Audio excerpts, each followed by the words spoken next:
Vamos estudar, então, na tarde de hoje, a segunda carta às igrejas do Apocalipse. Essa segunda carta é endereçada à igreja de Esmirna. Carta à igreja em Esmirna, a igreja perseguida. Leitura da palavra, Apocalipse, capítulo 2, versos do 8 ao 11. Assim nos diz a palavra do Senhor. Ao anjo da igreja em Esmirna escreve: estas coisas diz o primeiro e o último, que esteve morto e tornou a viver. Conheço a tua tribulação, a tua pobreza, mas tu és rico. E a blasfêmia dos que a si mesmos se declaram judeus e não são, sendo antes sinagoga de Satanás. Não temas as coisas que tens de sofrer. Eis que o diabo está para lançar em prisão alguns dentre vós, para ser dispostos à prova, e tereis tribulação de 10 dias. Sê fiel até a morte, e dar-te-ei a coroa da vida. Quem tem ouvidos, ouça o que o Espírito diz às igrejas. O vencedor de nenhum modo sofrerá dano da segunda morte. Amados, Esmirna vem da raiz da palavra mirra. Mirra é um dos componentes, perfume, usados para embalsamar os mortos daquela época. Mas Esmirna também significa amargo ou amargura.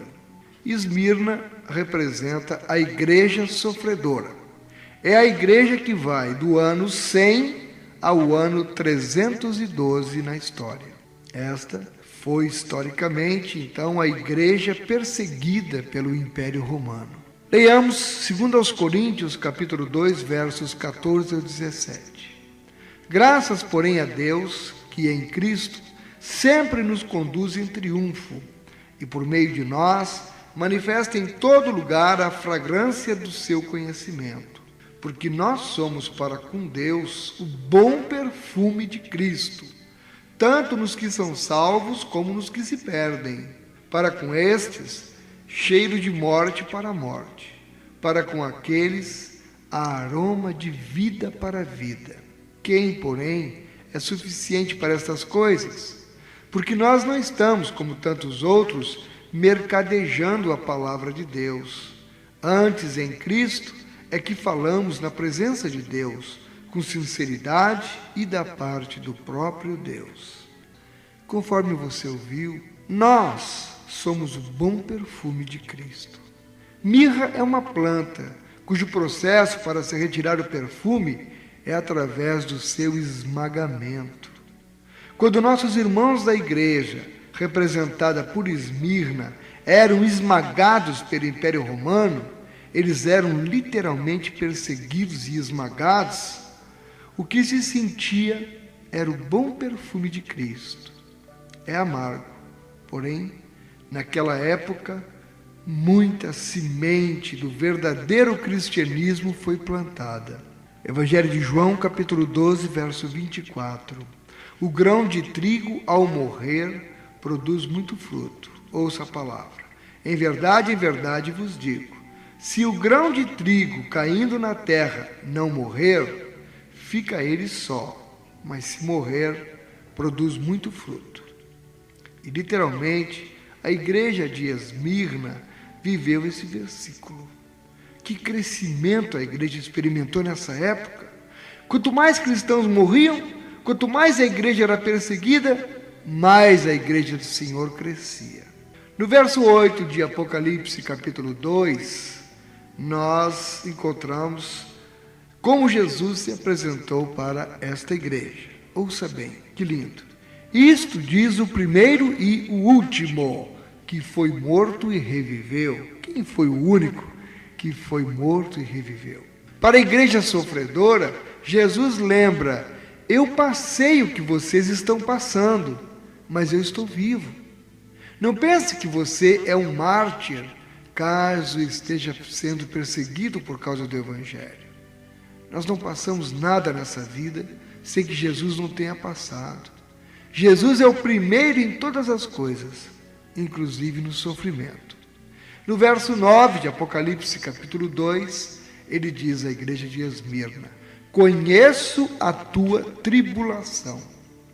Amados, literalmente, a palavra tribulação significa ser apertado pelos dois lados. Esmirna era talvez a segunda cidade da Ásia. Éfeso era a primeira. Em Esmirna havia uma colônia judaica muito forte. Eles receberam autorização do imperador romano para viverem sua religião, para agirem como judeus. Então, os cristãos de Esmirna eram apertados dos dois lados. De um lado eram os romanos e do outro eram os judeus. Por isso Jesus diz: conheço a tua tribulação e a tua pobreza. Mas ele diz: mas tu és rico. E a blasfêmia dos que dizem ser judeus e não são, porém são sinagoga de Satanás. Entendeu aqui? Ficou claro porque é que Jesus disse, né? E a blasfêmia dos que dizem ser judeus, porque em Esmirna existia essa colônia judaica que também perseguia os cristãos.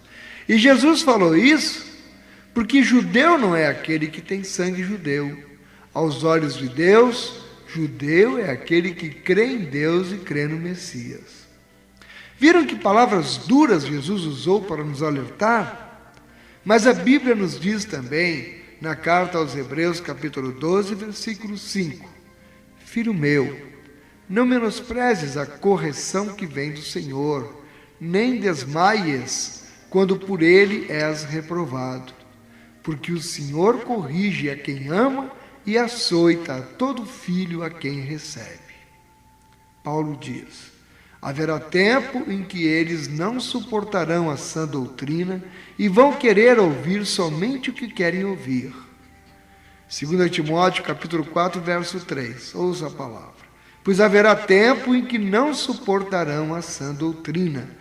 Pelo contrário, cercar-se-ão de mestres segundo as suas próprias cobiças, como que sentindo coceira nos ouvidos, e se recusarão a dar ouvidos à verdade, entregando-se às fábulas. É para a igreja que Paulo está falando, e devemos estar alertas. Quando vem uma palavra dura, amados, queremos desanimar. Jesus é duro quando expõe os erros.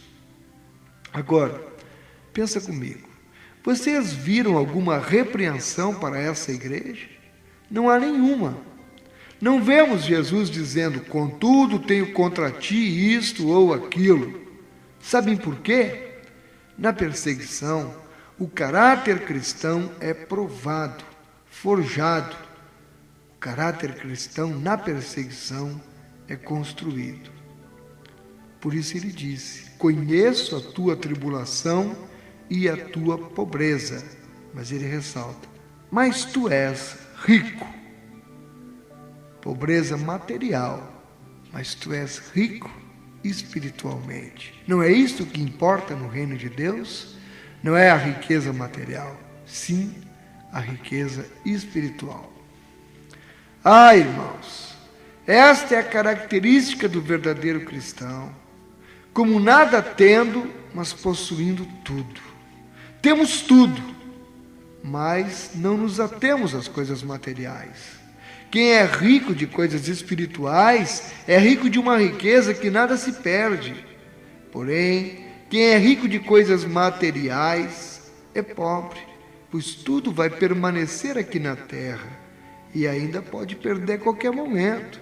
Mesmo a riqueza intelectual é frágil, porque pode vir uma amnésia e tudo se esquece. Nós nos apegamos a coisas tão frágeis, muitas vezes. O povo que conhece a palavra de Deus não devia ser assim. Mas é impressionante o que fazemos, como nos apegamos a coisas que não são nada realmente. Aqui Jesus diz: conheço a tua pobreza, mas tu és rico. A característica da igreja na época de Esmirna era pobreza material, mas riqueza espiritual. A característica da igreja de hoje, até pouco tempo, graças a Deus que está mudando, era justamente o contrário: riqueza material e pobreza espiritual. Falta de poder espiritual e preocupação apenas com a aparência. Apocalipse capítulo 2, verso 9, prosseguindo. Conheço a blasfêmia dos que a si mesmos se declaram judeus e não são, sendo antes sinagoga de Satanás. Inicialmente, vamos ver em Romanos capítulo 2, 28 e 29, o verdadeiro judeu. Quem é o verdadeiro judeu? Porque não é judeu quem o é apenas exteriormente, nem é circuncisão a que é somente na carne. E Paulo explica, justamente aos romanos, porém judeu é aquele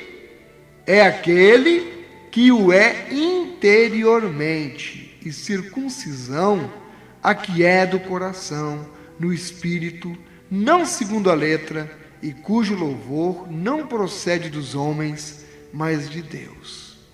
Assisti essa semana na televisão um programa do Gilberto Leão e achei muito interessante porque eles falavam sobre um tema chamado o Código da Bíblia. Posteriormente, voltaremos a este assunto com mais profundidade.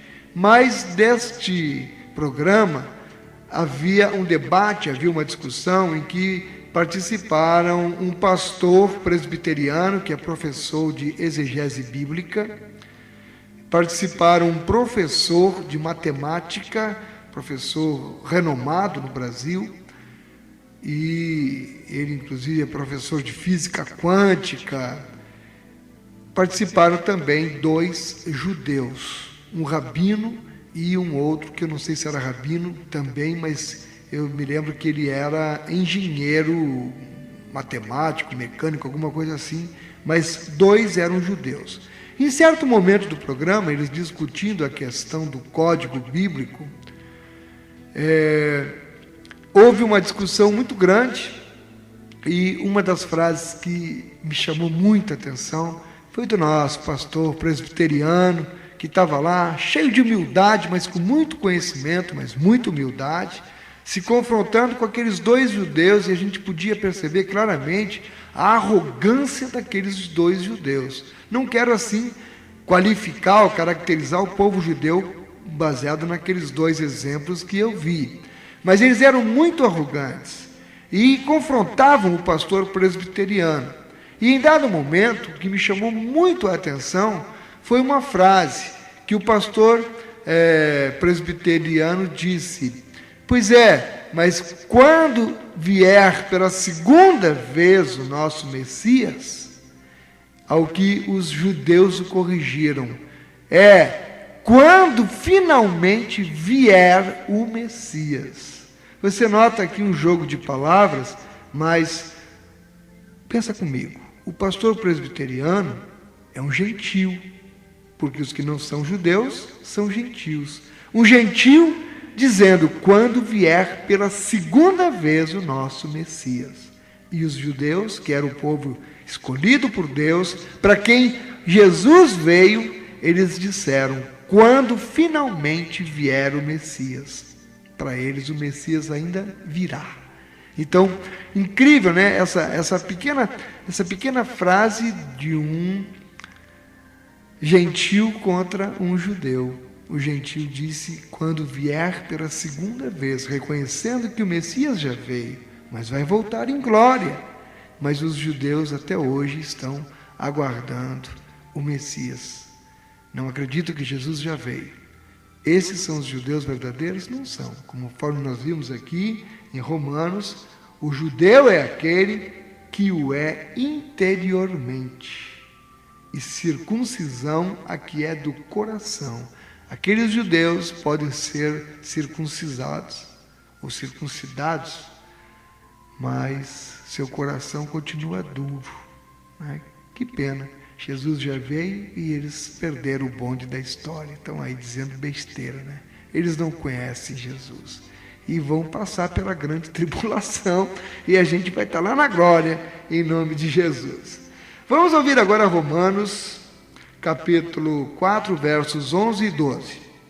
E recebeu o sinal da circuncisão como selo da justiça da fé que teve quando ainda incircunciso, para vir a ser o pai de todos os que creem, embora não circuncidados, a fim de que lhes fosse imputada a justiça, e pai de circuncisão, isto é, daqueles que não são apenas circuncisos, mas também andam nas pisadas da fé que teve Abraão, nosso pai, antes de ser circuncidado. Amados, o que mostram esses dois versos que nós lemos? Romanos 2, 28 e 29 e Romanos 4, do 11 ao 12. Mostram-nos que para Deus, judeu não é aquele que nasce de uma família judia, mas para Deus, judeus é aquele que anda nas pisadas da fé que Abraão teve, ou seja, aqueles que são da fé. Por isso, para aqueles judeus em Esmirna que perseguiam os cristãos, Deus fala claro e límpido: dizem ser judeus e não o são, porém são sinagogas de Satanás. Apocalipse 2, verso 10, prosseguimos no nosso estudo. Não temas o que hás de padecer, eis que o diabo está para lançar alguns de vós na prisão, para que sejais provados. Deus estava dizendo que não ia livrá-los da perseguição de Satanás. Deus apenas avisou: pare de temer as coisas que tens que sofrer, vejam se não é para temer o que vem em seguida, e tereis uma tribulação de 10 dias.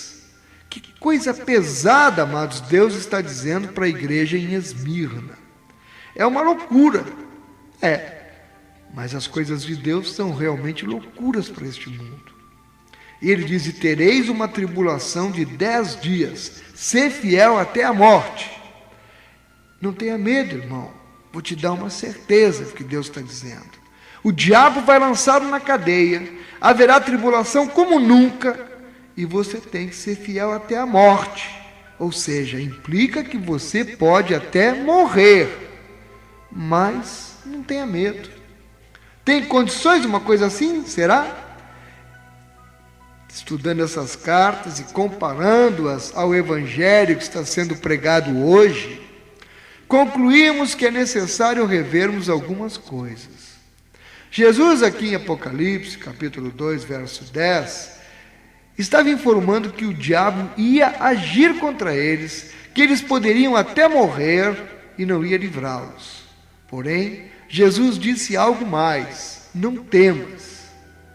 Amados irmãos, vivam a vida cristã, sabendo que aquilo que vemos na Bíblia, tudo que Deus diz para fazermos, Deus dá condições de suportarmos.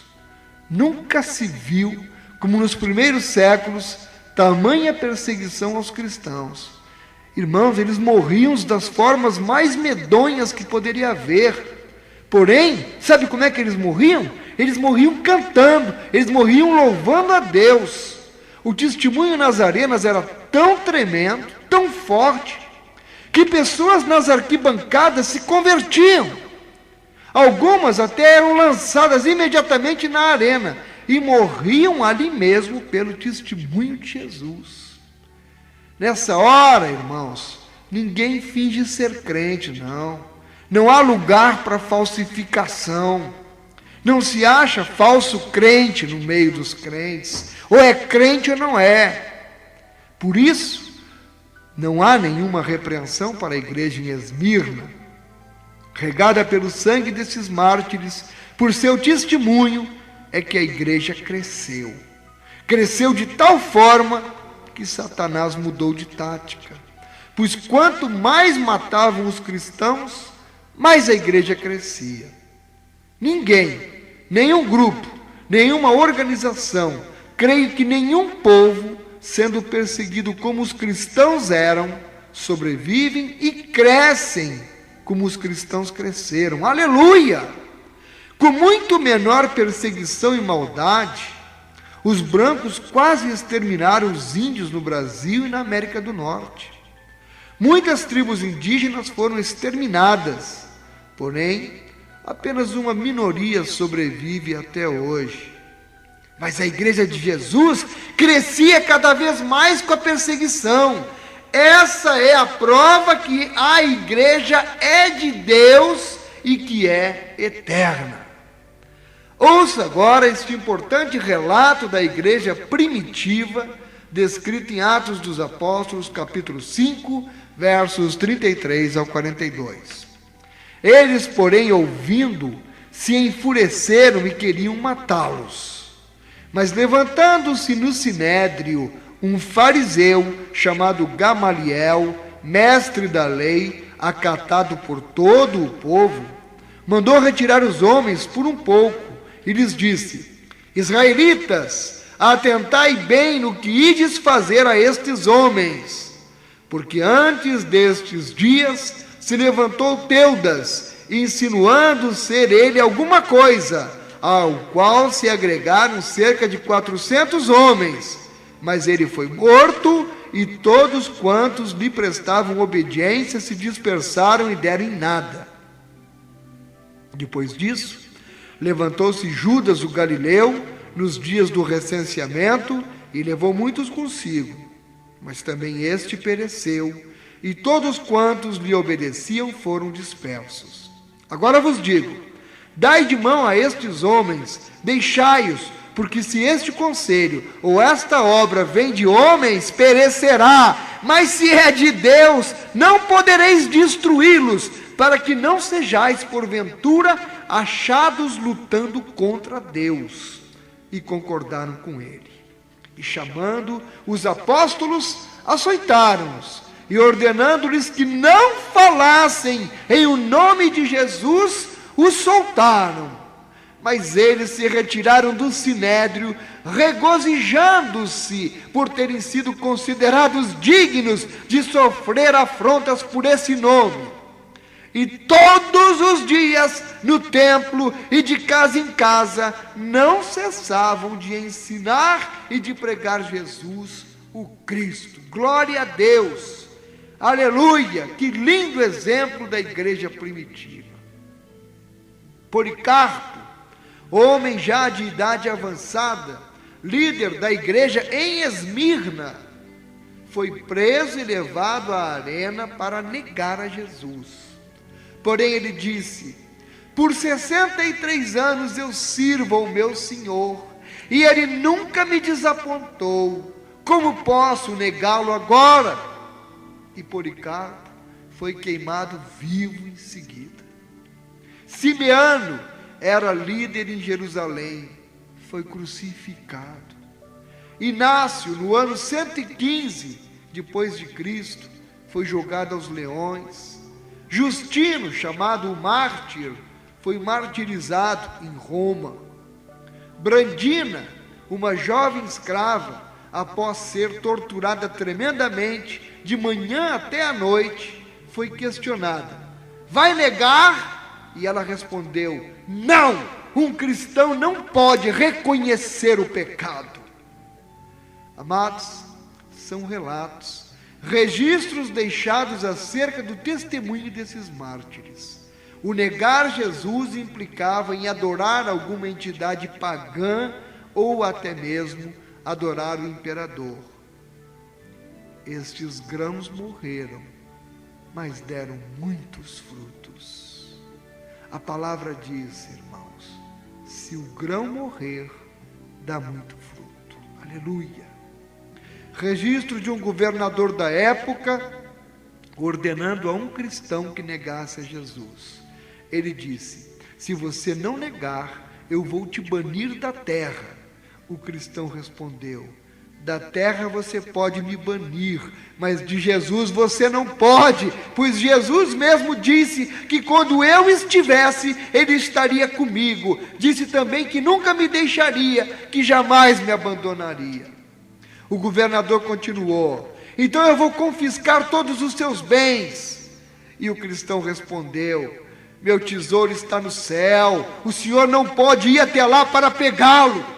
E o governador, já nervoso, disse: então eu vou te matar. E o cristão respondeu: eu já morri em Cristo, eu já estou morto para o mundo, a minha vida está escondida em Cristo e o senhor não pode tirá-la.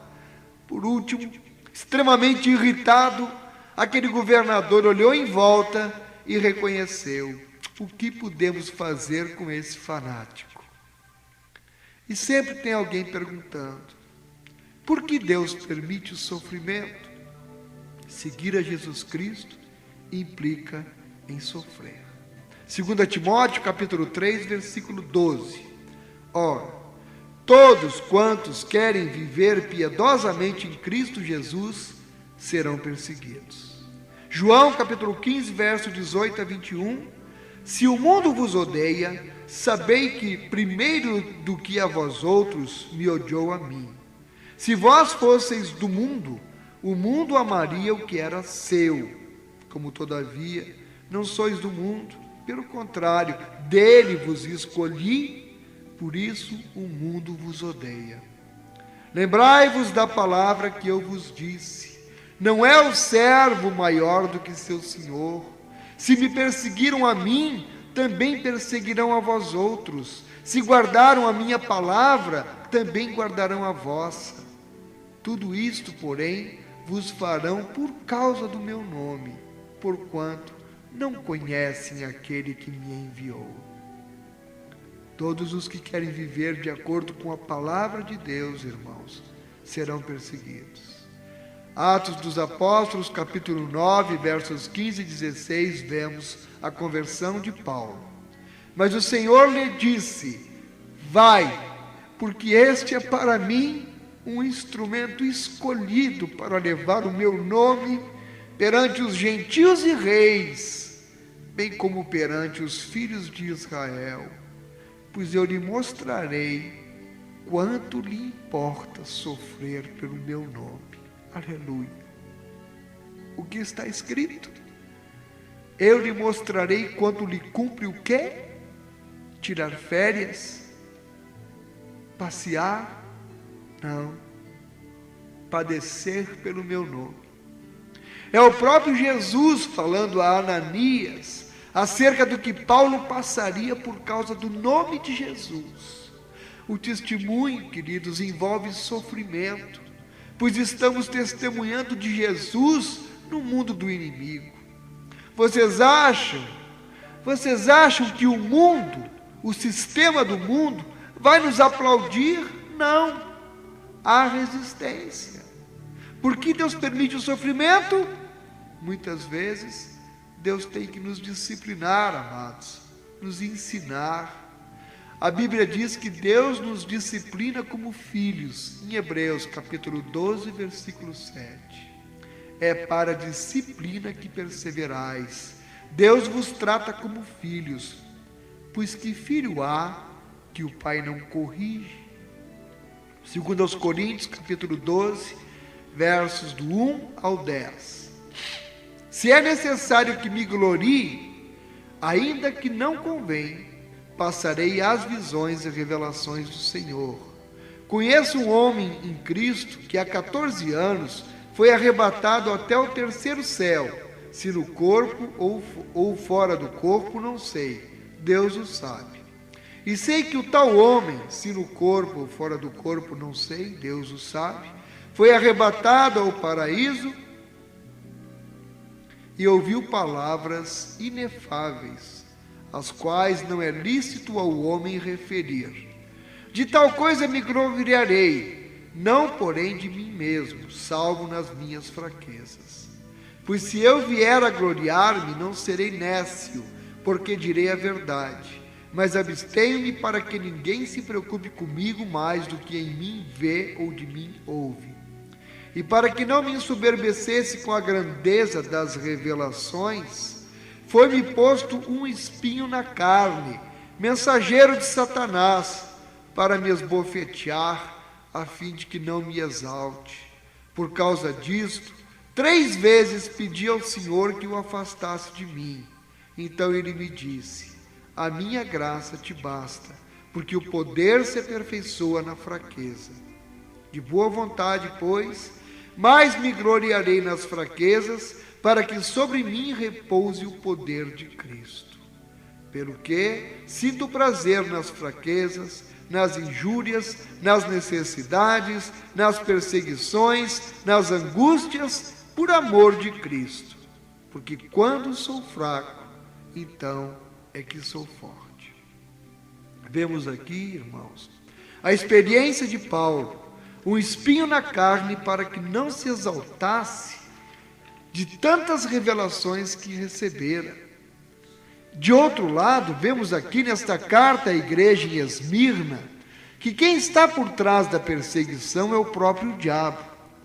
Na carta não está escrito que o imperador ou que algum homem está para vos lançar na prisão, diz o diabo.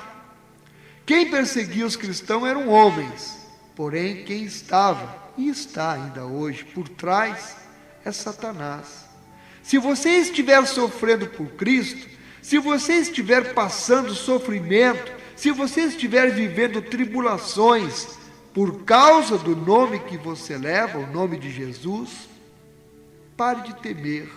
A Bíblia diz, pare de temer, pois Deus dá condições. Vá adiante, testemunhe de Jesus em tudo que você faz, porque o medo vai embora. Esses mártires morriam cantando, orando e glorificando a Deus. Os registros que encontramos na história mostram que Deus os capacitava. Não temas. O medo é do diabo. O verdadeiro amor lança fora todo medo. O verdadeiro amor é Deus. 1 João, capítulo 4, verso 18. No amor não existe medo. Antes, o perfeito amor lança fora o medo. Ora, o medo produz tormento. Logo, aquele que teme não é aperfeiçoado no amor. Meu irmão, não tenha medo. Resista. Testemunhe de Jesus com a sua vida. Segundo aos Coríntios, capítulo 4, versos de 8 ao 11. Em tudo somos atribulados, porém não angustiados, perplexos, porém não desanimados, perseguidos, porém não desamparados, abatidos, porém não destruídos, levando sempre no corpo o morrer de Jesus, para que também a sua vida se manifeste em nosso corpo. Porque nós que vivemos somos sempre entregues à morte por causa de Jesus, para que também a vida de Jesus se manifeste em nossa carne mortal. E Apocalipse, na carta a Esmirna, diz: e tereis uma tribulação de 10 dias. Nós não podemos afirmar, amados, que 10 dias são 10 dias de 24 horas, porque a Bíblia usa várias vezes a palavra dias, expressando um período de tempo. Estudamos a expressão o dia do Senhor como sendo o período da tribulação. Jesus disse: Abraão viu o meu dia e se alegrou. Deus diz: um dia é como 1000 anos, e 1000 anos é como um dia. Então, ao registrar aqui tribulação de 10 dias, Deus mostra ser um período e que haveria um limite. Satanás não ia persegui-los nessa tribulação pelo tempo que ele, Satanás, quisesse. Haveria um limite. Também vemos algumas coisas na história ligadas a este período de 200 anos, com referência ao número 10. Por exemplo, nesses 200 anos, por 10 vezes os imperadores, como perseguição aos cristãos, decretaram que todos tinham que adorar publicamente as divindades pagãs ou mesmo o imperador. Haviam ocasiões em que o império colocava uma estátua do imperador nas ruas e todos que passavam tinham que adorá-la. Aqueles que não se submetiam eram ameaçados de perderem seus direitos como cidadãos, perderem suas propriedades, serem presos e torturados.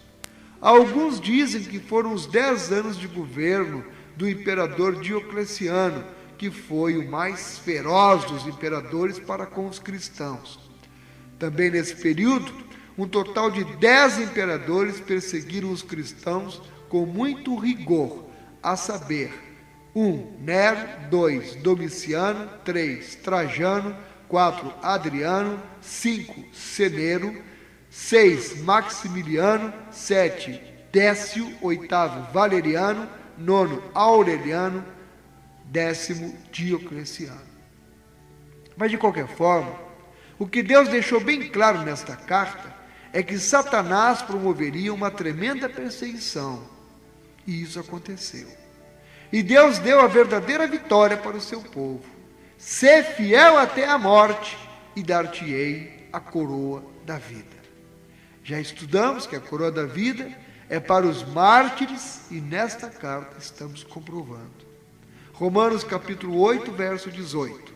Porque para mim tenho por certo que os sofrimentos do tempo presente não podem ser comparados com a glória a ser revelada em nós. Como é lindo quando a gente estuda a Bíblia e vai comparando os textos bíblicos uns com os outros, e a Bíblia acaba tendo vida diante dos nossos olhos. Louvado seja o nome do Senhor. Eu lhe pergunto, você está passando perseguições pelo nome de Jesus? Você que está me ouvindo, porque você é crente, tem sofrido perseguições no seu local de trabalho, você tem sofrido perseguições de membros da sua família, teu pai, tua mãe, teus irmãos, por causa do nome de Jesus, na escola, no trabalho, com os amigos, em alguma outra área? Pois decore isto e repita: em Cristo sou mais que vencedor, porque a coroa da vida está guardada para mim. Aleluia! No verso 11 de Apocalipse 2, concluindo o estudo de hoje, Jesus termina a carta a Esmirna dizendo assim: quem tem ouvidos, ouça o que o Espírito diz às igrejas. O que vencer, de modo algum sofrerá o dano da segunda morte. Amados, o que é a segunda morte? É a morte eterna, eternamente separado de Deus. É quando alguém morre fisicamente sem aceitar Jesus e está indo para o lago do fogo. Apocalipse capítulo 20, verso 14. Então, a morte e o inferno foram lançados para dentro do lago de fogo. Esta é a segunda morte, o lago de fogo. Esta é a segunda morte, o lago do fogo. Viram que não há nenhuma reprovação para esta igreja? Não vamos nos queixar das provações e nem das perseguições. Irmãos, o jogo da perseguição purifica, e os falsos é que pulam fora nesse momento. Quanto mais a chama da purificação queimar em nós, mais o mundo vai ver Jesus em nós. Que Deus te abençoe. Amém.